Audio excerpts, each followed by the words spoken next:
The following is a representation of a sermon that I preached on July 27, 2014 at Church of the Holy Spirit in Orleans, Massachusetts.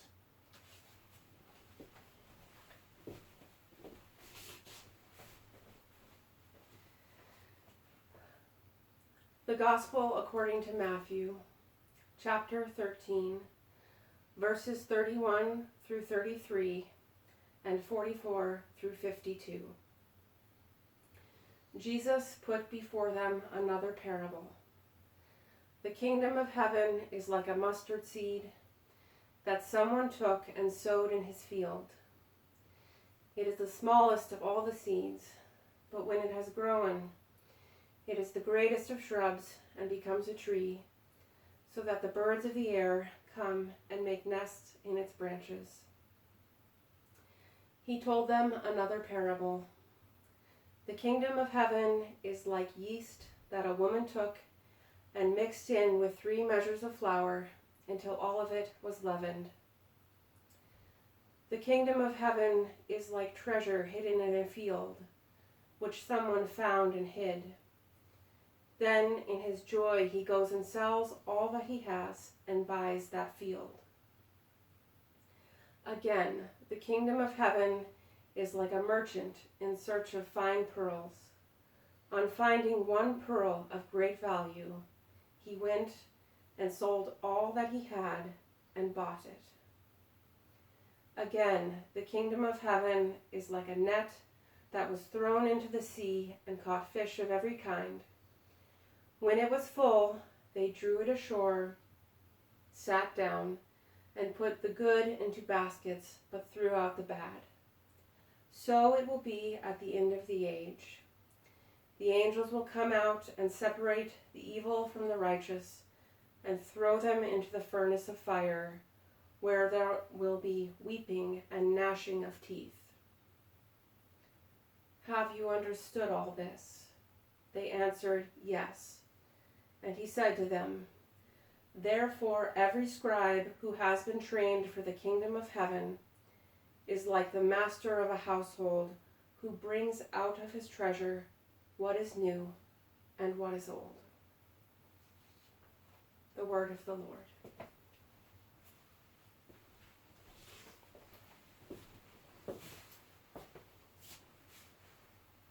From the very rich gospel reading that we just heard, I would invite us to direct our attention to 2 of its verses.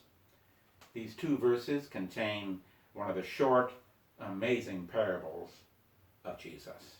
So here they are once more. Again, the kingdom of heaven is like a merchant in search of fine pearls.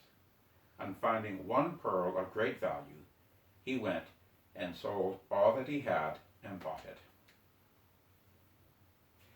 A merchant in search of fine pearls who finds one and gives all to acquire it. For some time I have eagerly desired to open this parable with you and seek to hear what God, our good God, has to say to us in it and through it.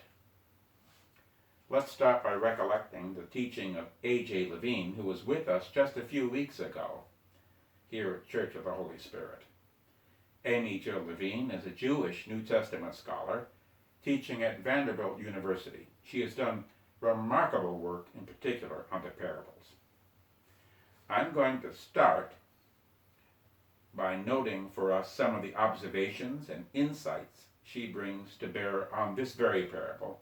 After that, I should hope with the Spirit's help, I'm going to invite us to take an additional step. Dr. Levine reminded us that the parables of Jesus are not innocuous. They don't simply restate the obvious. They're often highly subversive. So the parable of the merchant in search of fine pearls tells us a good deal more than merely saying that the kingdom of heaven is valuable. Well, yes, of course. We should know that already. Jesus did not need to say a parable to say only that. The kingdom of heaven is certainly valuable and worth desiring, but Jesus is saying more. So let's bring the story back to mind. there's this pearl merchant. He already has many pearls, lots of them. There is business. He buys and sells them. But he finds one that he sells everything else to acquire. Now, what is he going to do with that one pearl? He can't make much of a meal of it, and as Dr. Levine pointed out, if he tried to wear it, it wouldn't cover very much at all either.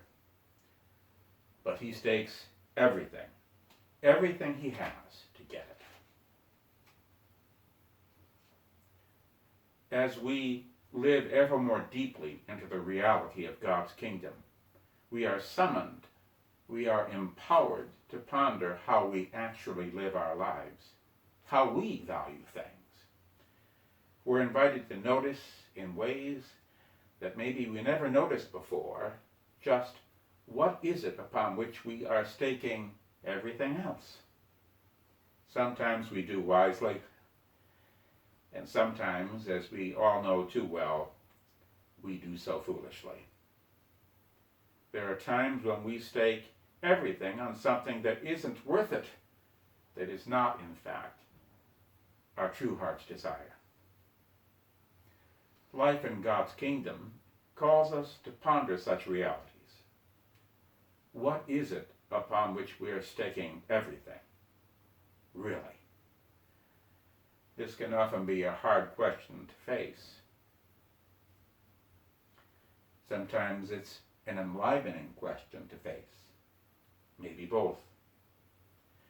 Maybe sometimes we're afraid that we can't stand the answers. But this is an enabled in the kingdom kind of question from which we no longer need to pull back.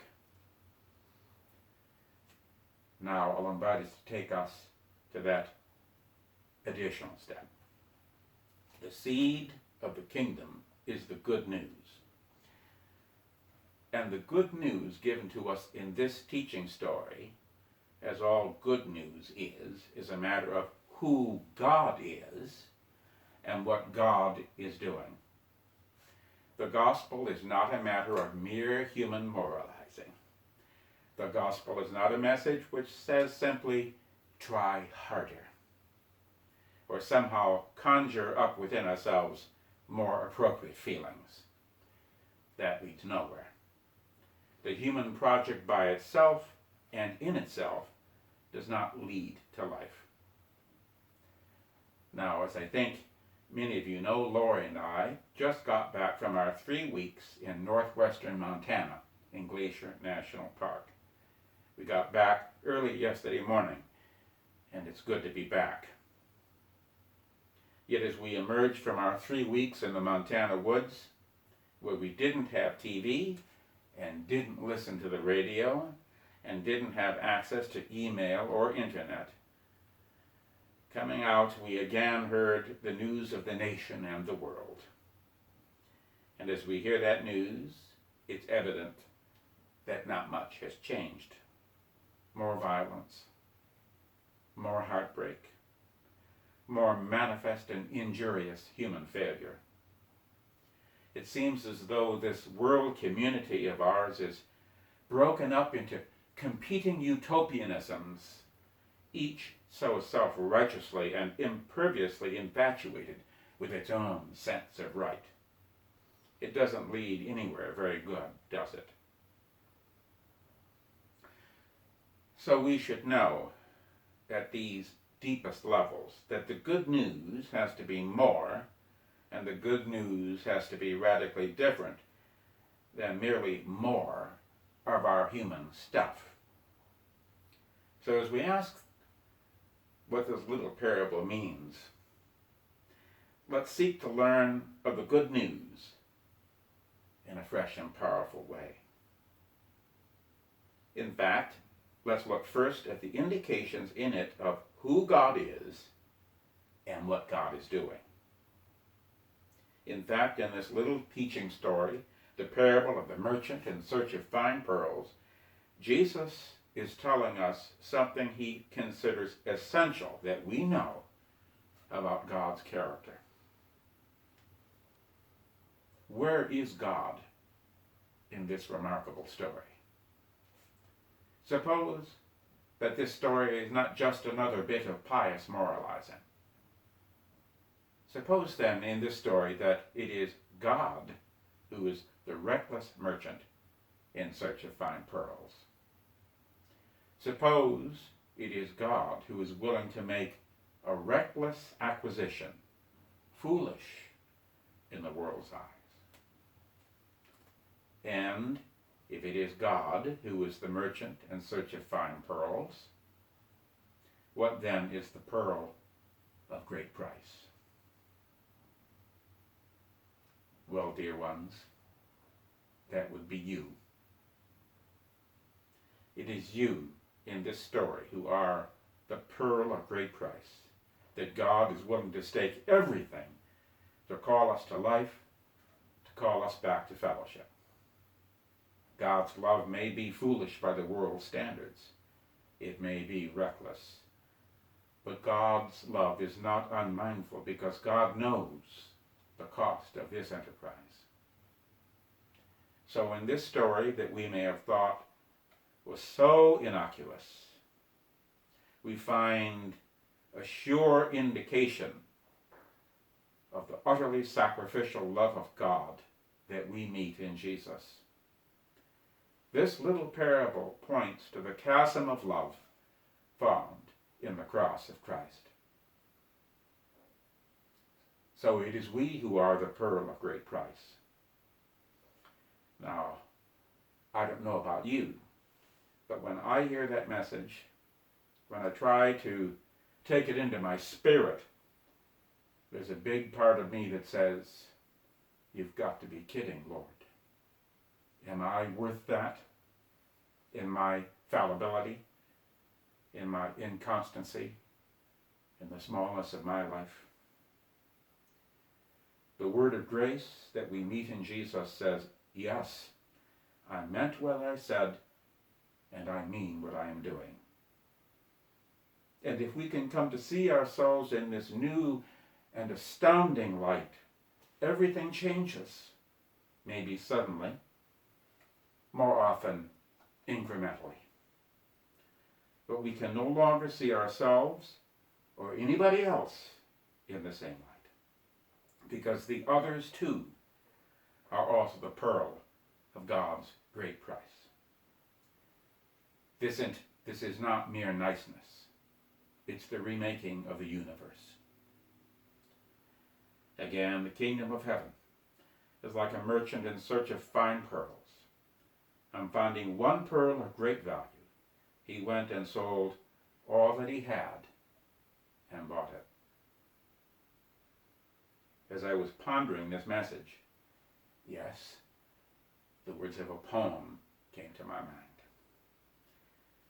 And I was drawn specifically to a poem of George Herbert, the great English priest and poet. Some of us know it, I'm sure, but it's worth hearing again. The title of the poem is Love, and it's the third poem of Herbert's so titled, and I'll conclude by sharing it.